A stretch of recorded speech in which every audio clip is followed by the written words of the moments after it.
Hello friends, welcome back to my channel Kirtika's kitchen diary. কাল সরস্বতী পুজো, আর সরস্বতী পুজো মানেই খিচুড়ি। আর তাই আজ আমি আপনাদের সাথে শেয়ার করতে চলেছি সরস্বতী পুজো স্পেশাল মালাই ভুনা খিচুড়ি। আর এই মালাই ভুনা খিচুড়িটা কিন্তু নর্মাল ভুনা খিচুড়ির থেকে একটু আলাদা হয়, তবে এটা বানানো কিন্তু খুবই সহজ। আর আমার এই ভিডিওটি ভালো লেগে থাকলে অবশ্যই একটি লাইক, কমেন্ট ও শেয়ার করে আমার চ্যানেলটিকেও সাবস্ক্রাইব করে দেবেন। আসুন দেখে নেওয়া যাক আমার আজকের এই সরস্বতী পুজো স্পেশাল মালাই ভুনা খিচুড়ির রেসিপিটি। তো মালাই ভুনা খিচুড়ি বানানোর জন্য সবার প্রথমে কড়াইতে দিয়ে দিচ্ছি 1 টেবিল চামচ পরিমাণে ঘি আর 1 টেবিল চামচ পরিমাণে সাদা তেল। তারপর ঘি আর তেলটা ভালো মতো গরম হয়ে গেলে এর মধ্যে দিয়ে দেবো 1 মুঠো পরিমাণে চিনেবাদাম। এবারে চিনেবাদামটাকে কয়েক সেকেন্ড একটু নাড়াচাড়া করে ভেজে নিয়ে এর মধ্যে দিয়ে দেবো 1 মুঠো পরিমাণে কাজু আর কিশমিশ। তারপর কাজু, কিশমিশ আর চিনেবাদামটাকে আরও 1 থেকে 2 মিনিট সময় ধরে হালকা করে একটু ভেজে নিয়ে এগুলোকে তুলে আমি একটা প্লেটের মধ্যে রেখে দেব। তারপর ওই সেম কড়াইতে দিয়ে দিচ্ছি আরও 1 টেবিল চামচ পরিমাণে ঘি আর 2 টেবিল চামচ পরিমাণে সাদা তেল। তারপর ঘি আর তেলটা ভালো মতো গরম হয়ে গেলে ফোড়নে দিয়ে দেবো একটা তেজপাতা, 3-4টে লবঙ্গ, 4-5টা মতো থেতো করে নেওয়া ছোট এলাচ, একটা জয়িত্রী, 2 টুকরো দারচিনি, 2টো শুকনো লঙ্কা আর 1/4 চা চামচ পরিমাণে গোটা জিরে। তারপর ফোড়ন থেকে সুন্দর একটা গন্ধ বেরোতে শুরু করলে এর মধ্যে দিয়ে দেব 2 টেবিল চামচ পরিমাণে গ্রেট করে নেওয়া আদা আর 2 টেবিল চামচ পরিমাণে কাঁচা লঙ্কা বাটা। তারপর আদা আর কাঁচা লঙ্কাটাকেও আরও 2 থেকে 3 মিনিট একটু নাড়াচাড়া করে নিয়ে আদার কাঁচা গন্ধটা চলে গেলে এর মধ্যে দিয়ে দেবো 1 মুঠো পরিমাণে টুকরো করে কেটে নেওয়া নারকেল। তারপর নারকেলটাকেও কয়েক সেকেন্ড একটু নাড়াচাড়া করে হালকা একটু ভেজে নিয়ে এর মধ্যে দিয়ে দেবো আগে থেকে পরিষ্কার করে ধুয়ে ভিজিয়ে জল ঝরিয়ে নেওয়া 1 কাপ পরিমাণে গোবিন্দভোগ চাল আর 1 কাপ পরিমাণে মুগ ডাল। সাথে দিয়ে দিচ্ছি 1 মুঠো পরিমাণে কড়াইশুঁটি, দেবো স্বাদ মতো নুন আর দিয়ে দেবো 1/4 চা চামচ পরিমাণে হলুদ গুঁড়ো। এবারে সমস্ত কিছুকে খুব ভালো করে মিশিয়ে ফ্লেমটাকে মিডিয়াম টু লোতে করে দিয়ে চাল আর ডালটাকে আমাদের ভালো মতো ভেজে নিতে হবে।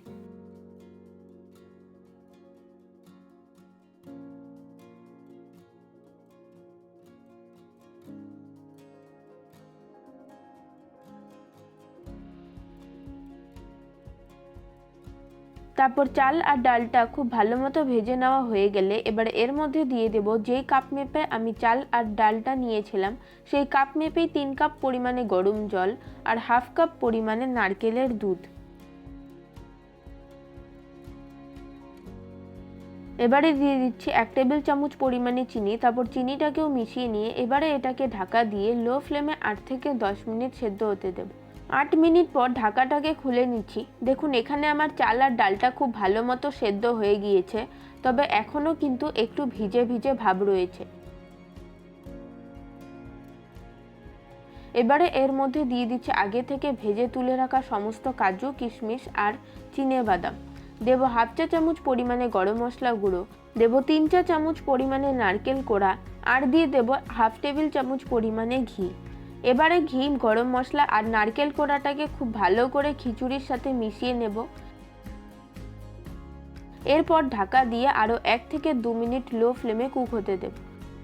1 থেকে 2 মিনিট পর আমাদের মালাই ভুনা খিচুড়ি কিন্তু একদম রেডি। এবারে গ্যাসের ফ্লেমটাকে বন্ধ করে আবারও ঢাকা দিয়ে 2 মিনিট স্ট্যান্ডিং টাইমে রেখে দেব।